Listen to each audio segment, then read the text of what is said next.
Like if you have your convertible and it's cold, and you trying to turn on the heat, there's not that much heat, so that's not great. Another thing that probably isn't going to be working is this defroster grid. I've tried to repair it, but I think it's probably pretty hopeless.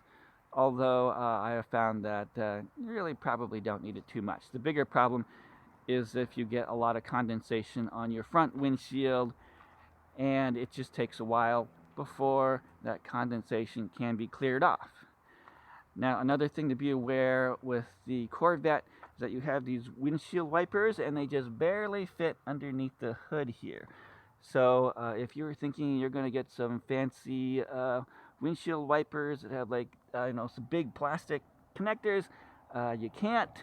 I'm using these Rain-X wipers, and they seem to work fine, but they kind of fold in when you're done using them. When you turn it on, they come out, and then they can go back and forth. But when you turn them off, they kind of go back in there. But probably your windshield wipers will probably be one thing you'll probably want to replace.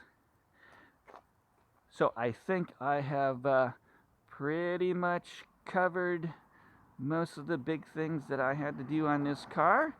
Everything is working fine now, so this will probably be my final video on my little red Corvette. Thanks for watching.